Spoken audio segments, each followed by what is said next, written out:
Hello बच्चों, आज हम लोग क्लास 8 का चैप्टर 11 स्टार्ट करेंगे जिसका नाम है डायरेक्ट एंड इनवर्स प्रोपोर्शंस। ठीक है, तो डायरेक्ट एंड इनवर्स प्रोपोर्शंस बहुत ही आसान और नया चैप्टर है। तो चलिए इसको थोड़ा सा हम पहले समझते हैं। इसमें दो एक्सरसाइज है 11.1 और 11.2। 11.1 जो है वो डायरेक्ट प्रोपोर्शन पे बेस्ड है और 11.2 जो है वो इनवर्स प्रोपोर्शन पे बेस्ड है। तो हम थोड़ा सा पहले समझते हैं कि डायरेक्ट प्रोपोर्शन होता क्या है, और जब हम समझ लेंगे तो हमारे लिए एक्सरसाइज करना बहुत ही आसान हो जाएगा। तो चलिए करते हैं। तो बच्चों सबसे पहले आप समझिए डायरेक्ट प्रोपोर्शन क्या होता है। डायरेक्ट प्रोपोर्शन को मैं एक एग्जांपल से आपको समझाती हूँ। ठीक है, मान लेते हैं कि हम शॉप पे जाते हैं और शॉप में हमने पेन खरीदा। ठीक है, हमने मान लीजिए 1 पेन खरीदा और हमें इसके लिए 5 रुपीज़ देने पड़े। हम इधर पेन लिख देते हैं, इधर कॉस्ट लिख देते हैं। एक पेन हमने 5 रुपीज़ का खरीदा और सेम टाइप का दूसरा पेन अगर हम 2 पेन खरीदेंगे तो हमें 10 रुपये देने पड़ेंगे। सेम टाइप के 3 पेन खरीदेंगे तो हमें 15 रुपीज़ देने पड़ेंगे, है ना। तो इस तरह से अगर कोई हमसे कहता है कि आपने जिस तरह का पेन खरीदा है वैसे ही पेन मुझे 5 ला कर दो, कितने ला कर दो? 5। तो कितने पैसे लगेंगे? तो बच्चों इसके लिए हम एक पहले टेबल बना लेते हैं। एक तरफ हम लिख देंगे पेन और एक तरफ हम लिख देंगे कॉस्ट। कॉस्ट हमेशा रुपीज़ में। ठीक है, मान लीजिए 1 पेन खरीदा तो हमें कितने रुपीज़ देने पड़े? 5 रुपीज़। 2 पेन का हमें 10 रुपये देने पड़े। 3 पेन का हमें 15 रुपये देने पड़े। ठीक है, तो कह रहा है कि मान लो ऐसे ही हमें और भी पेन खरीदना है। ठीक है, मान लीजिए हमें 4 पेन खरीदने हैं तो कितने रुपीज़ लगेंगे? 6 पेन खरीदें तो कितने रुपीज़ लगेंगे? तो बच्चों देखो इसमें क्या हो रहा है, जैसे जैसे हम नंबर ऑफ पेन को बढ़ा रहे हैं तो उसका कॉस्ट भी बढ़ रहा है। यानी जब पेन को मान लेते हैं हम x और कॉस्ट को मान लेते हैं हम y। कॉस्ट को क्या मान लेते हैं? y। तो अगर हम x बढ़ा रहे हैं तो y भी बढ़ रहा है। तो जब x की वैल्यू बढ़ेगी और y की भी बढ़ेगी, दोनों वैल्यूज जब x बढ़ेगा तो y बढ़ेगा। तो आप समझ जाना ये डायरेक्ट प्रोपोर्शन है। ठीक है, ऐसे भी हम बोल सकते हैं कि x की वैल्यू कम होगी तो y की भी वैल्यू कम होगी। x बढ़ेगा तो y भी बढ़ेगा, x कम होगा तो y भी कम होगा। ठीक है, अगर हमें 1 पेन खरीदना है तो हमें 5 रुपये देने पड़ेंगे। अगर हमें 20 पेन खरीदने हैं तो हमें ज़्यादा रुपये देने पड़ेंगे, है ना। तो इस तरह से जब एक वेरिएबल की वैल्यू बढ़ती है और दूसरी की भी बढ़ती है तो हम कहेंगे, या एक की घटती है और दूसरी की भी घट जाती है तो हम कहेंगे वो डायरेक्ट प्रोपोर्शन है। वो क्या है? Direct proportion. ठीक है, अब डायरेक्ट प्रोपोर्शन की पहचान ये होती है कि हमेशा इन दोनों का रेशियो सेम होता है। ये जो ऊपर वाला नंबर है x और ये जो नीचे वाला नंबर है y, जब भी आप x को y से डिवाइड करोगे, चाहे यहाँ करो चाहे यहाँ करो चाहे यहाँ करो, हर पार्ट में उसकी वैल्यू सेम आती है। तो बच्चों इसमें हम लोग क्या करेंगे कि थोड़ा सा समझने के लिए एक काम कर सकते हैं कि ये जो x है, x के जो वैल्यूज हैं आगे, हम इसको कह देंगे x1, इसको x2, इसको x3, है ना। इस तरह से इसको y1, इसको y2, इसको y3। तो डायरेक्ट प्रोपोर्शन में क्या होता है? x1 बाई y1, ठीक है, is equal to x2 by y2 is equal to x3 by y3। बच्चों बहुत सारे बच्चे यहाँ लिखने में प्रॉब्लम करते हैं। वो क्या करते हैं, इसको ना बड़ा बड़ा करके ऐसे लिख देते हैं। देखो कोई लिख देगा x3 ऐसे, कोई लिख देगा x3 ऐसे। तो ऐसे आपको नहीं लिखना है। x के सफिक्स में आपको छोटा सा 3 लिखना है। ठीक है, फिर x4 बाई y4, ये सब की वैल्यू सेम आएंगी। चलिए चेक करके देखते हैं। जब हमने 1 पेन खरीदा हमें 5 रुपये देने पड़े तो x1 बाई y1 की वैल्यू क्या आ गई? 1/5। ठीक है, x2 बाई y2 की वैल्यू क्या आएगी? देखिए जब 2 खरीदे तो हमें 10 रुपये देने पड़े। ठीक है, तो ये भी कट गया 1/5, ये भी आ गया 1/5। वैसे ही जब हम x3 बाई y3 की वैल्यू निकालेंगे, ठीक है, x3 बाई y3, तो ये आ जाएगी आपकी 3/15। ये भी कट जाएगा, 3 1 जा 3, 3 5 जा, तो ये आ गया 1/5। x4 बाई y4 निकालेंगे तो ये आ जाएगा आपका 4, और 4 पेन की कॉस्ट क्या हो जाएगी? 20। तो 4, तो ये आप देख रहे हो ना कि सब में जो रेशियो हो रहा है x बाई y का वो सेम आ रहा है। यानी किसी भी प्रोपोर्शन को अगर हम डायरेक्ट प्रोपोर्शन कहेंगे, इसका मतलब है कि x1 by y1 is equal to x2 by y2 is equal to x3 by y3 is equal to x4 by y4 और सो ऑन। ऐसे होना चाहिए, यानी x और y का जो रेशियो है वो सारे बॉक्सेस में वो सेम आने चाहिए। ठीक है, अब आते हैं हम क्वेश्चन पे। एक्सरसाइज 11.1 का क्वेश्चन नंबर 1। क्वेश्चन जैसे जैसे हम करेंगे तो हमारे कॉन्सेप्ट और क्लियर होते चले जाएंगे। फर्स्ट क्वेश्चन है आपका, the following are the car parking charges near railway station up to, एक रेलवे स्टेशन में कार पार्किंग के चार्जेस गिवन है और इसमें लिख रहा है कि अगर 4 घंटे तक आप कार को पार्क करते हो तो आपको 60 रुपीज़ देने हैं, 8 घंटे तक करते हो तो 100 रुपीज़ देने हैं, 12 घंटे तक करते हो तो 140 रुपीज़ देने हैं, और अगर आपने 24 आवर्स तक किया तो 180 रुपीज़ देने हैं।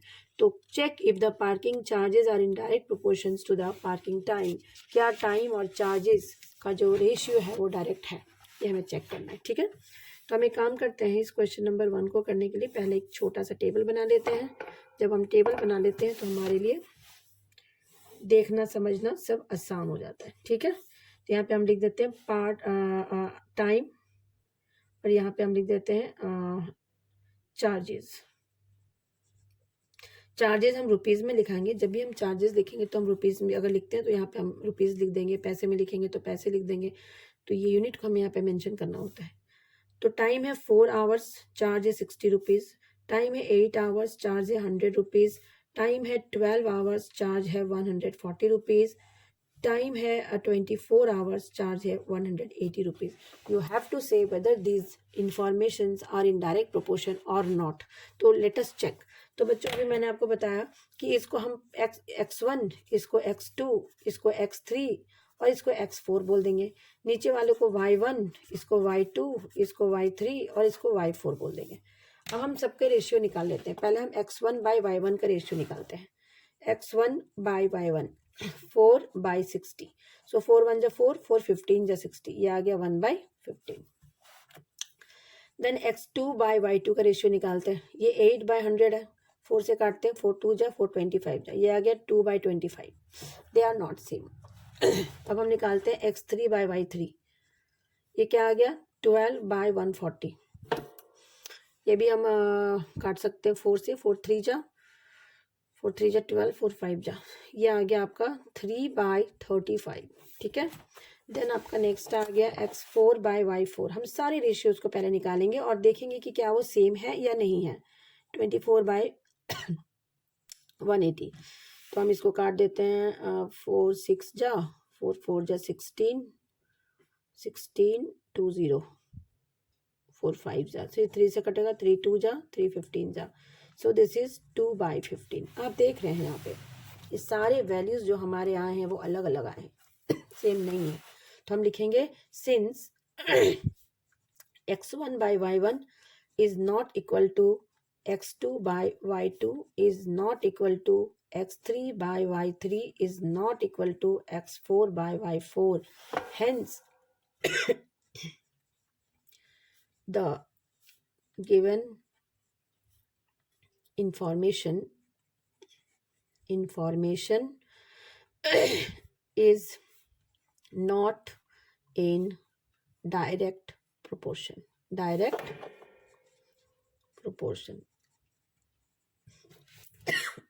ठीक है, चलिए आते हैं हम क्वेश्चन नंबर 2 पे।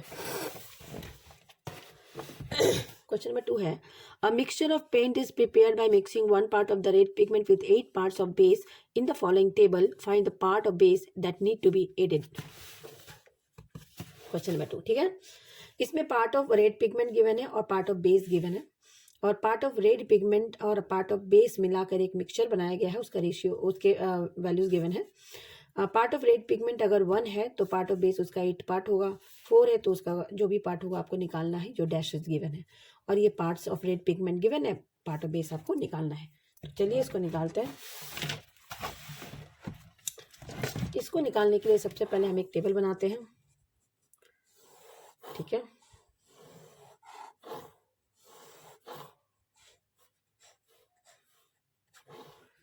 तो इधर हम लिख देते हैं रेड पिगमेंट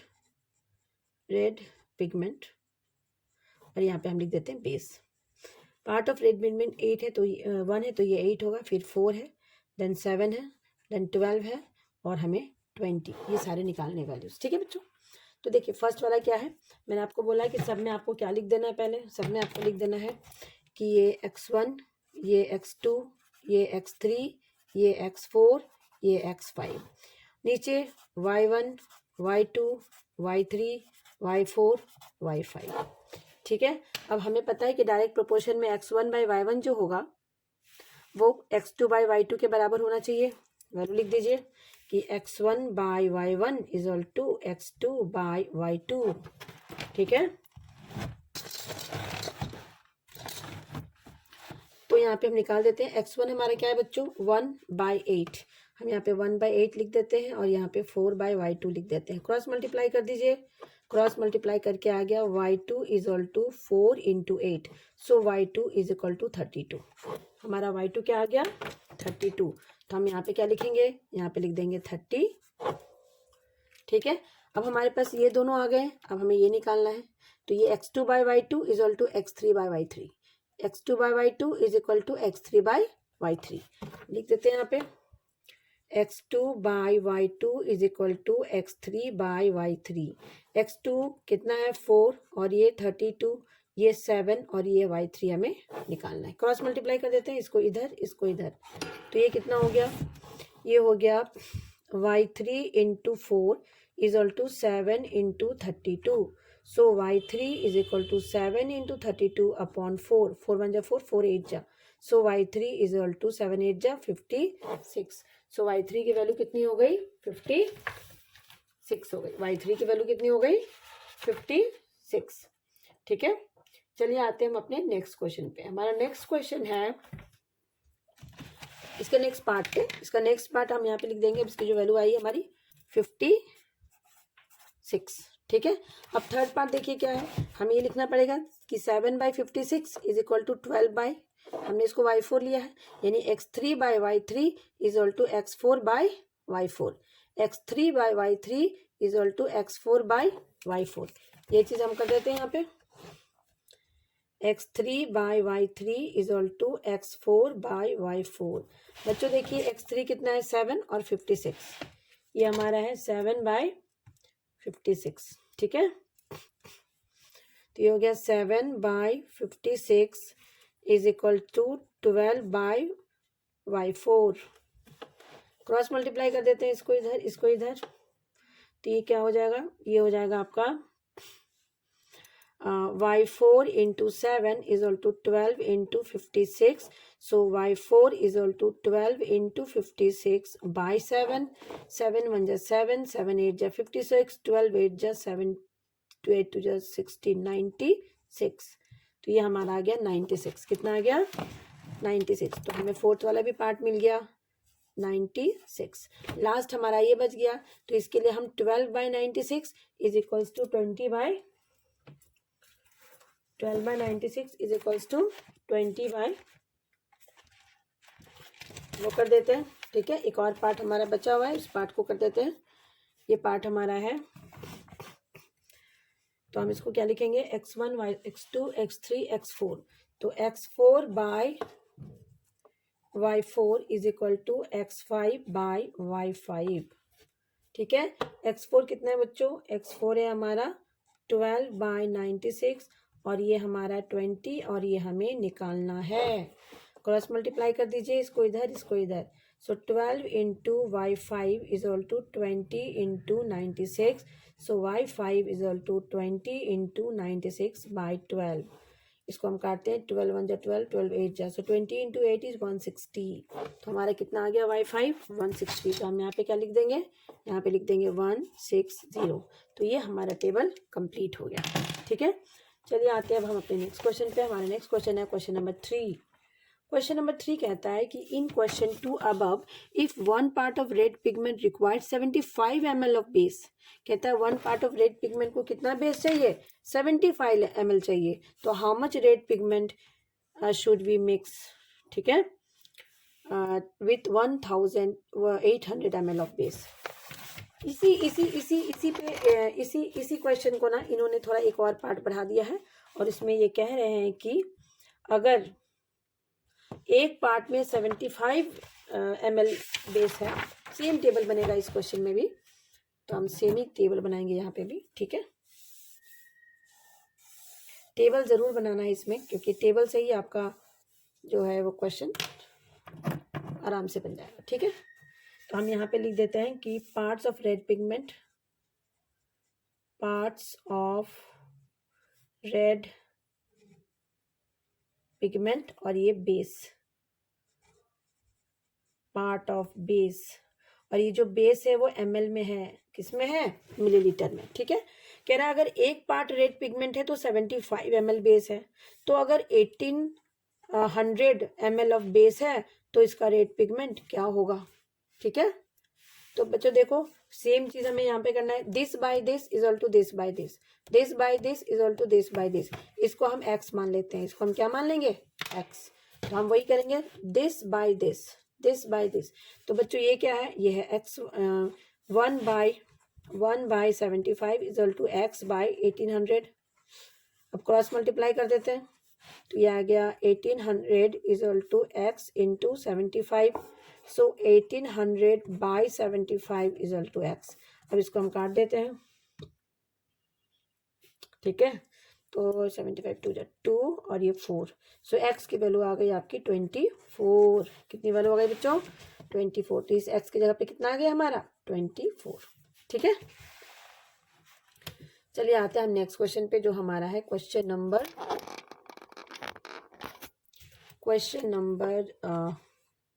3 हमने कर लिया। 4 क्वेश्चन नंबर 4 है हमारा कि a machine in a soft drink factory fills 840 bottles in 6 hours. ठीक है, 840 बॉटल्स वो 6 घंटे में भरती है। तो how many bottles will it fill in 5 hours. तो 5 आवर्स में वो कितने बॉटल्स भरेगी। तो बच्चों इसमें क्या है ना कि 6 आवर्स में 840 बॉटल्स भरती है एक मशीन, तो 5 आवर यानी कि टाइम कम हो रहा है, तो बॉटल्स भी, नंबर ऑफ बॉटल्स भी वो कम भरेगी, तो डायरेक्ट प्रोपोर्शन में है। चलिए पहले इसका टेबल बनाते हैं।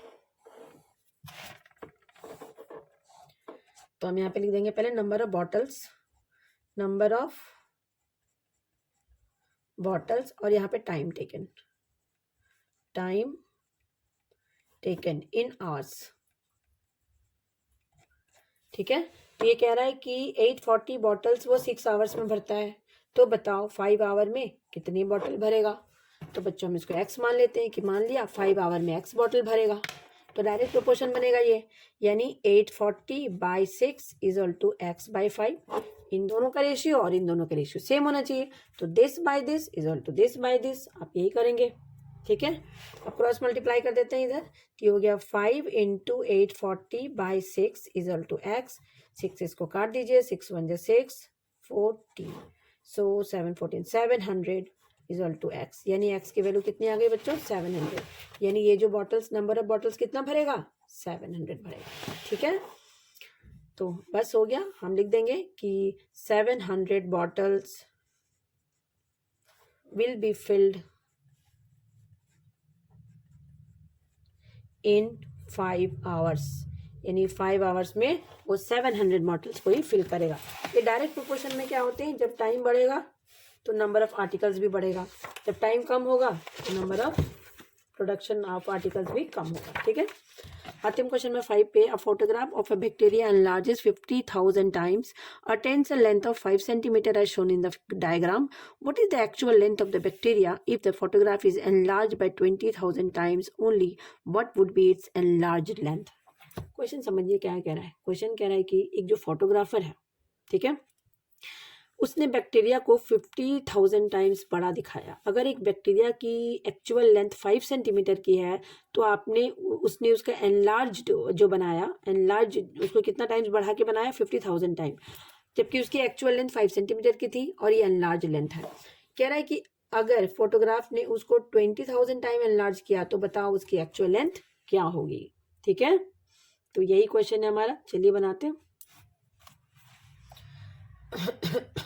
व्हाट विल बी, और यहाँ पे 2 पार्ट में क्वेश्चन है। यहाँ पे ये भी कह रहा है कि if the photographer what is the actual length, पहले तो एक्चुअल लेंथ बैक्टीरिया की बतानी है और उसके बाद बताना है if the photograph is enlarge 20,000 time. अगर फोटोग्राफ जो है वो 20,000 टाइम बड़ा है तो what would be the enlarge length, तो एनलार्ज लेंथ क्या होगा। चलिए बनाते हैं, पहले एक हम टेबल बना देते हैं। ठीक है, तो बच्चों इसमें हम एक तरफ लिख देंगे लेंथ ऑफ बैक्टीरिया, बैक्टीरिया का लेंथ इन सेंटीमीटर। ठीक है, और यहाँ हम लिखेंगे number of times photographer bacteria was enlarged, number of times photograph of bacteria was enlarged, was कितने टाइम्स उसको बढ़ा के दिखाया। तो देखिए इसमें कितना गिवन है आपका, इसमें गिवन है कि अगर 5 सेंटीमीटर है तो 50,000 टाइम्स वो एनलार्ज हुआ, ठीक है। अगर 5,000 है तो 5 सेंटीमीटर है तो 50,000 टाइम एनलार्ज हुआ। तो कह रहा है कि बताओ इसका एक्चुअल लेंथ क्या है, ठीक है। तो ये मान लेते हैं हम, a photograph of bacteria enlarged इतना time at a length of 5 centimeters on the diagram, what is the actual length of the bacteria, ठीक है। तो हम इसको x मान लेते हैं, तो ये क्या हो जाएगा, ये हमें निकालना है। ये 1 मान लेते हैं और ये y मान लेते हैं और ये 20,000, ये सारी चीज़ें हमारी गिवन है, ठीक है, ठीक है। तो इसको हम बनाते हैं कि 5/50,000 is equal to x/1, cross multiply कर दीजिए। तो ये आ गया, क्रॉस मल्टीप्लाई करके x ही बचेगा, तो ये हो गया आपका 5 10 जा 50,000। सो 5/10⁴ इज इक्वल टू x। सो 5 नहीं 1/, तो ये हो गया 10⁻⁻4 सेंटीमीटर। x की वैल्यू कितनी आ गई बच्चों, 10⁻⁻4 सेंटीमीटर, ठीक है। लेंथ ऑफ बैक्टीरिया आपका आ गया 10⁻⁻4 सेंटीमीटर, यानी एक्चुअल लेंथ आ गया आपका। Actual length of bacteria is 10⁻⁻5 centimetre. इसमें आपको यहाँ थोड़ा सा लिखना पड़ेगा कि let the actual length of bacteria be x centimetre, let the actual length of bacteria be x centimeter and enlarged length be y centimeter, and enlarged length be y centimeter, ये आपको याद रखना है, ठीक है, ठीक है। तो एक्चुअल लेंथ हमने x लिया है, तो number of time photographer was enlarge आप निकालना पड़ेगा ये 1 के लिए, और हमने एनलार्ज लेंथ हमने y लिया है, तो उसका ये 20,000 टाइम्स अगर उसका फोटोग्राफर है तो उसका एनलार्ज लेंथ क्या होगा, ये आपको निकालना है, ठीक है। तो हमने x निकाल दिया, x की वैल्यू क्या है, x is the actual length, x क्या है बच्चों इसमें, hence the actual length, hence the actual length of bacteria be 10⁻⁻4 centimetre, ठीक है। Let the length of bacteria when the photographer is enlarged by 20,000 time be y। अब 20,000 time के लिए हमने क्या लिया है कि हम उसका लेंथ क्या हो जाएगा, y हो जाएगा। तो हम निकाल देते हैं इसको, x/1 is equals to, x को क्या लेना, डायरेक्ट फर्स्ट वाले लेते हैं, 5/50,000 is equal to y/20,000, cross multiply कर देते हैं, 5 × 20,000/50,000 इज इक्वल टू y, ये 4 0 कैंसिल हो गया, 5 5 कैंसिल हो गया, so y is equal to 2 centimetre. Enlarge length of bacteria क्या हो जाएगा, 2 सेंटीमीटर। अगर 20,000 टाइम एनलार्ज है तो उसकी एक्चुअल लेंथ 2 सेंटीमीटर हो जाएगी, ठीक है। तो ये आपका हो गया क्वेश्चन नंबर 5। चलिए आते हैं हम क्वेश्चन नंबर 6 पे। In a model of a ship the mast is 9 centimetre high while the mast of the actual ship is 12 meter high. If the length of the ship is 28 meter, how long is the model shape? कह रहा है कि in a model of a ship, जो हम ship का model बनाते हैं उसमें जो उसका मास्ट है वो 9 सेंटीमीटर हाई है, ठीक है। शिप के मॉडल शिप का जो मास्ट है वो 9 सेंटीमीटर ऊंचा है, और while the mast of the actual ship, लेकिन जो एक्चुअल शिप का मास्ट होता है वो 12 मीटर हाई होता है। यानी 12 मीटर हाई अगर एक्चुअल शिप का मास्ट है तो उसके मॉडल में हम उसको 12 मीटर को सिर्फ 9 सेंटीमीटर से शो करेंगे। लेंथ ऑफ द शिप कह रहा है कि if the length of the ship is 28 metre, अगर शिप की लेंथ 28 मीटर हो जाएगी, ठीक है, तो how long is the model ship, तो मॉडल शिप कितना लंबा हो जाएगा।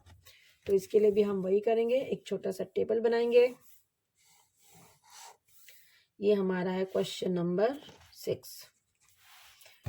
इसमें हम क्या लिखेंगे बच्चों, एक तरफ हम लिखेंगे मॉडल शिप और एक तरफ एक्चुअल शिप। मॉडल शिप और एक तरफ एक्चुअल शिप, ठीक है।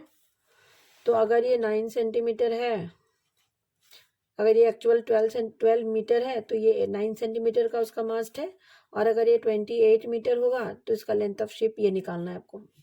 यहाँ पे हमें और थोड़ा सा लिखना पड़ेगा हाइट ऑफ मास्ट, और यहाँ पे लिखना पड़ेगा हमें लेंथ ऑफ शिप।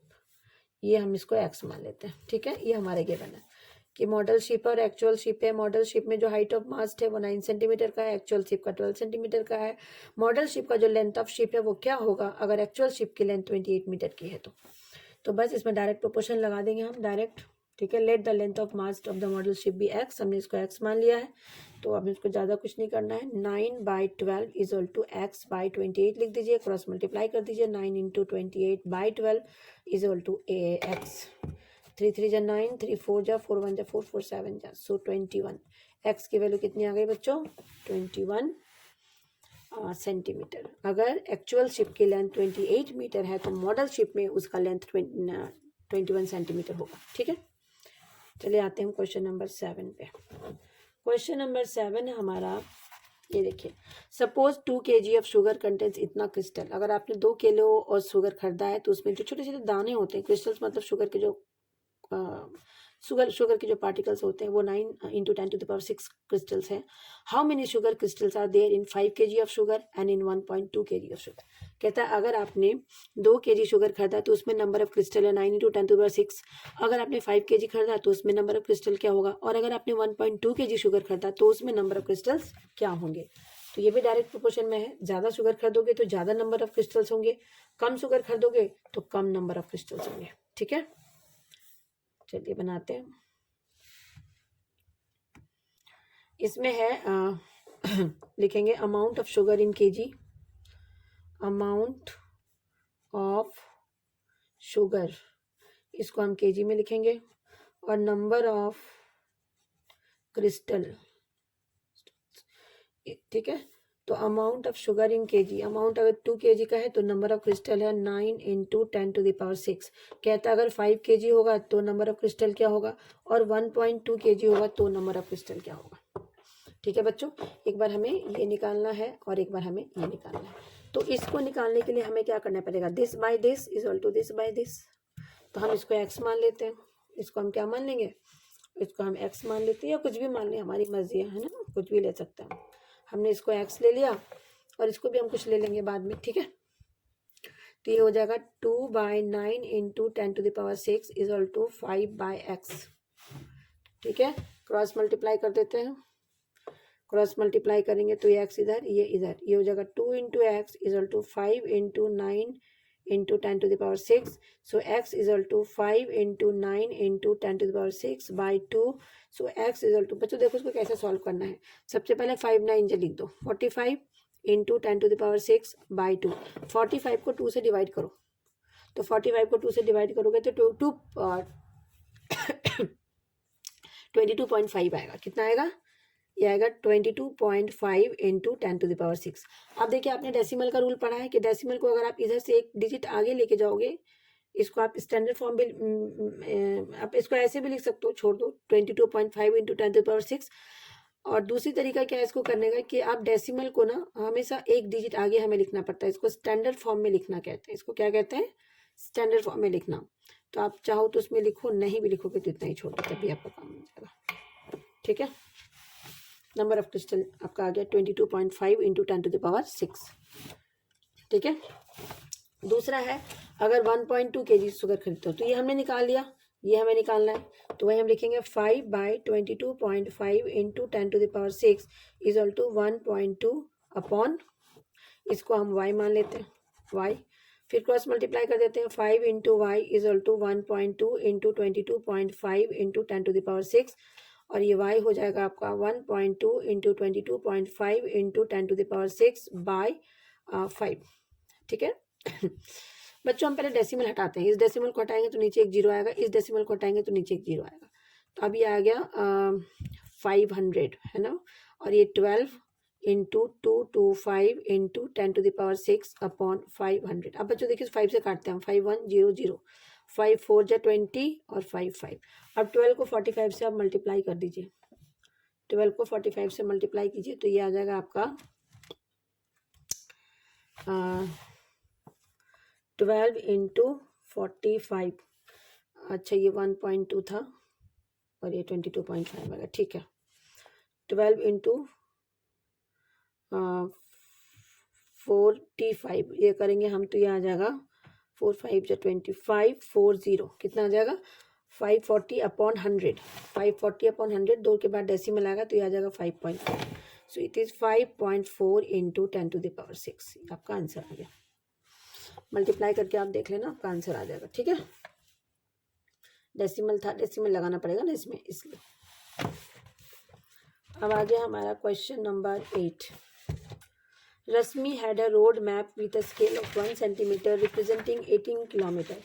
रश्मि के पास एक रोड मैप है जिसमें वो 1 सेंटीमीटर को 1 सेंटीमीटर को मतलब एक्चुअली में जो 18 किलोमीटर का डिस्टेंस है उसको वो मैप में 1 सेंटीमीटर में शो कर दिया। She drives on a road for 72 kilometres. अगर वो 72 किलोमीटर रोड पे ड्राइव करती है, what would be the distance cover in the map. तो मैप में वो उसको कैसे शो करेगी। ठीक है तो इसके लिए भी हम एक छोटा सा टेबल बनाते हैं पहले। ठीक है इधर लिख देते हैं distance covered on road, distance covered on road, और नीचे लिखेंगे distance represented on map, distance on map.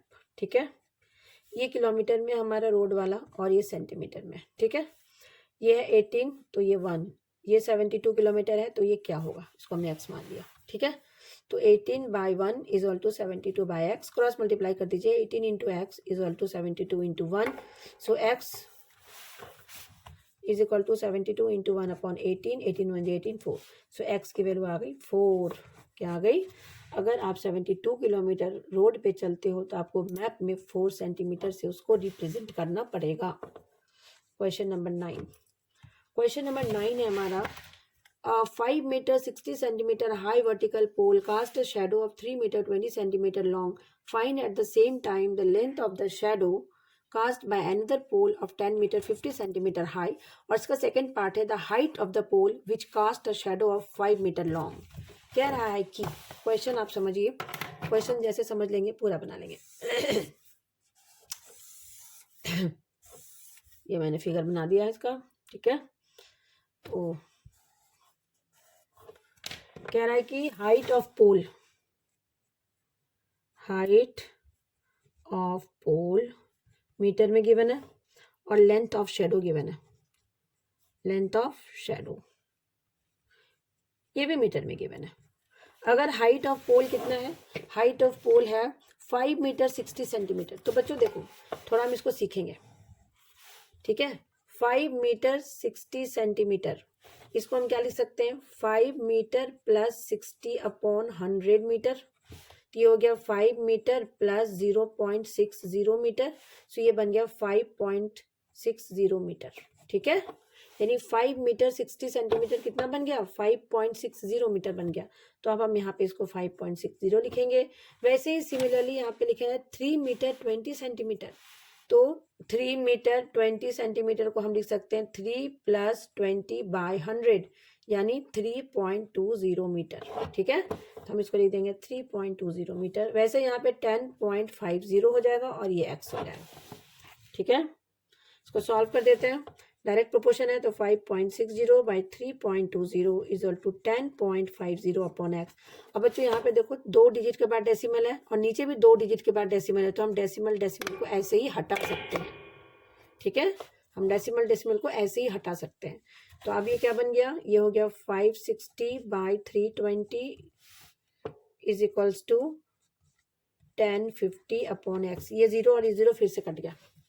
ये और कटेगा भी, 8 4 जा 8 7 जा, अब ये हो गया 7/4 equal to 10.50 upon X, cross multiply कर देते हैं। So x into 7 equal to 10.50 into 4, so x is equal to 10.50 into 4/7, 7 से कट जाएगा, 7 1 जा 7 50 1.50 कट के कितना आ गया। अब 1.50 का 4 से मल्टीप्लाई करोगे तो ये आ जाएगा 6 मीटर। कितना आ जाएगा बच्चों, 6 मीटर, यानी ये x की वैल्यू कितनी आ गई, 6 मीटर। अब इसी का सेकंड पार्ट कह रहा है कि अगर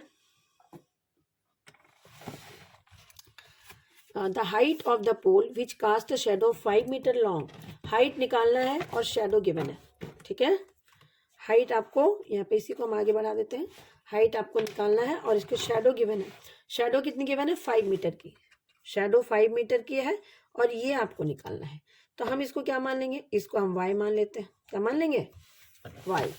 तो इन दोनों को प्रोपोर्शन में दिखाना पड़ेगा, तो इसमें हो जाएगा 10.50 by x is equals to, x हमारा 6 था, इजल टू y बाई 5। अब इसको इधर ले जाते हैं, ये हो जाएगा 5 into 10.60 by 6 equal to y, ठीक है। अब ये कटेगा कि नहीं जरा देख लेते हैं। ठीक है, ये हो जाएगा आपका, कट जाएगा, y की वैल्यू आ जाएगी आपकी,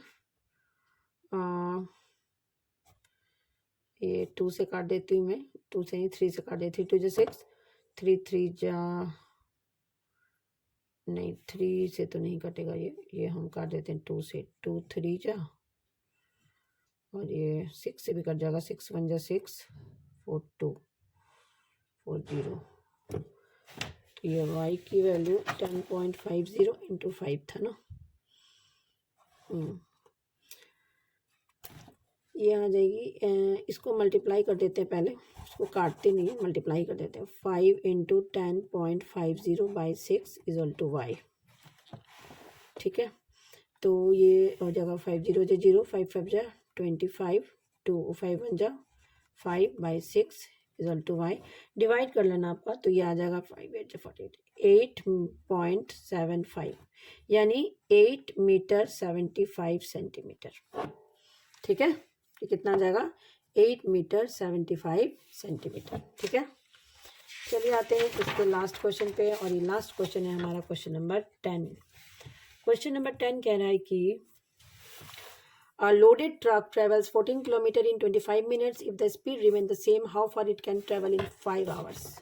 एक लोडेड ट्रक है,